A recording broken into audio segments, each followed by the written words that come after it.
tensions that seems to be continuing between the U.S. and China, because here President Trump seems to have taken an aim at what he calls as China's economically hostile behavior. And in his latest remarks, Trump specifically highlighted the impact on American soybean farmers, accusing China of targeting U.S. agriculture as part of broader trade dispute, where Donald Trump has also warned that trade retaliation could be on the table, signaling a more aggressive stance and tensions that continue to rise. And among the areas now under scrutiny are cooking oil imports, which Trump suggested could be restricted in favor of boosting domestic production. Well, Srinjoy, this is another development as far as Donald Trump is now concerned. He's now weighing cooking oil trade cut over, China soybean snub.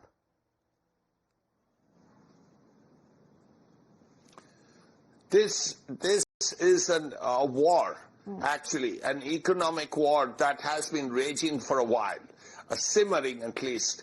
And this is a very critical one because China is the world's largest exporter. America is the world's largest importer. America imports of $460 billion worth of goods from China. China imports $150 billion worth of goods. So the trade imbalance is there. The trade imbalance is about $300 billion, and it's in China's favor. Now, the question is, if there is heavy tariff on Chinese imports, the people who are going to suffer, at least in the short run, maybe in the medium run, are American citizens. People who buy all that stuff from China.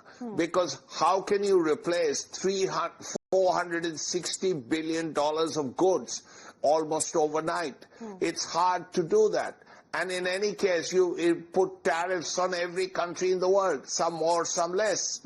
So in any case, goods that will be bought by the American consumer will be more expensive. Yes. That will lead to so targeting inflation. American farmers is something where he seems to be taking an aim and calling China's economically hostile behavior. Let's put out the remarks that has been made by a president of the United States, especially where he seems to be highlighting the impact on American soybean farmers, where President Trump is of the opinion that I believe that China purposely is not buying our soybeans and is causing difficulty for our soybean farmers, is an economically hostile act.